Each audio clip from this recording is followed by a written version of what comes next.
Okay, now, when it comes to graphing sine, cos, or tan graphs, we're only looking at sine and cos right now, what we've got to do is we've got to take into account certain things. Now, in a general form, sine or cos is written like this. So it doesn't matter whether you've got sine or cos, but A controls your dilation. Now, it's how high up and down it goes.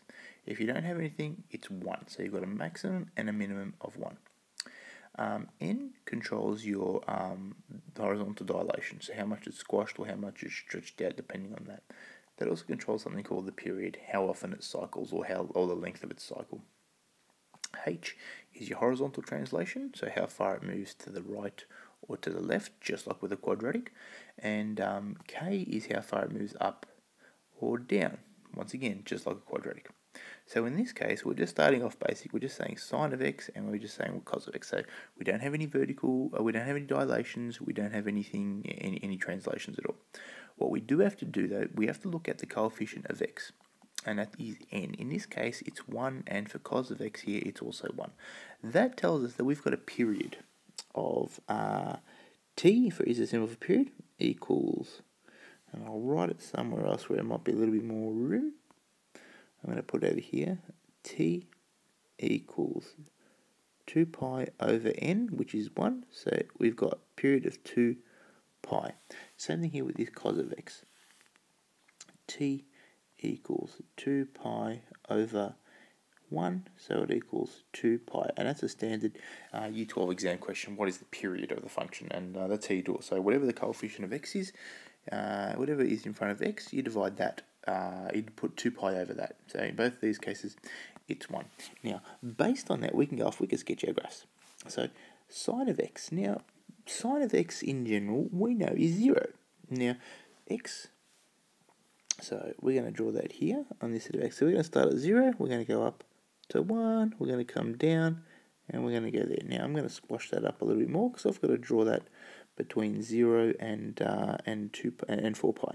So, we're going to go, so that's my 2 pi.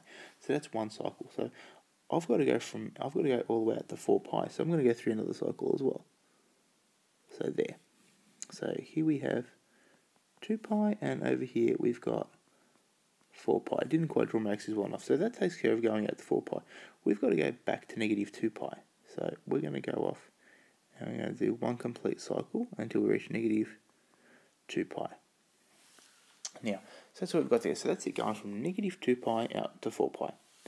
Same thing with cos. We're going to have a look at cos. Now, cos of 0, we know, is 1. So it starts off at a maximum. So we're going to go through one cycle out to 2 pi. So we're here at 2 pi. And then we're going to go back a cycle there to negative 2 pi. And then we're going to have to go one more cycle to negative 4 pi. So that's where we're at there with negative 4 pi. Now, with these graphs, we're going to have to identify a number of things. So we're going to have to look at things like how many x-intercepts there are, how many maximum TPs, minimum TPs, or maximum turning points, minimum turn points. We can refer to them as being maximums or minimums, or maxima or minima, local max, local min, whatever. They're all the same thing. We may have to work out how many turning points there are, and we'll have to identify the number of cycles as well within these graphs. So let's have a look. The first thing we're going to do is we're going to look at the number of x-intercepts for both graphs. So I'm going to use black for that. And we've got one x-intercept there, so it's 1, 2, 3, 4, 5, 6, and then 7. So we've got 7 x-intercepts here, and over here we've got 1, 2, 3, 4, 5, and 6. We've got 6 x-intercepts there.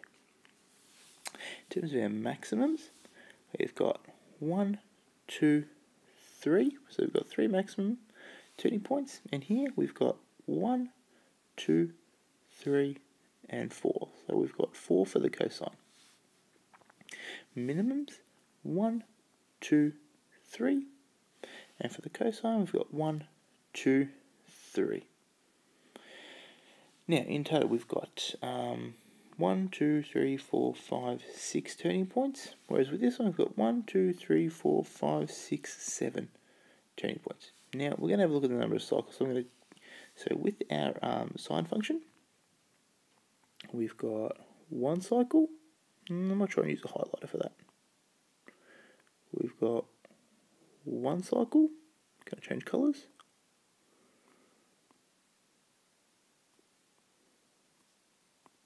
No, the app's not letting me. So we've gone through one cycle, then we've gone 2 cycles, and now we've gone 3 cycles. So I'll put that in there. So we've gone through 3 cycles. We'll have a look again with the cos now.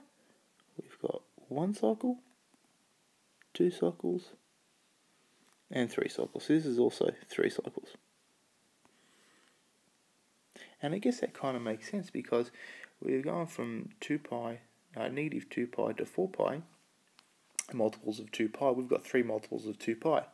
Same thing here, from negative 4 pi to 2 pi, once again, we've got 3 multiples of 2 pi. So that's sketching sine and cos graphs in a nutshell.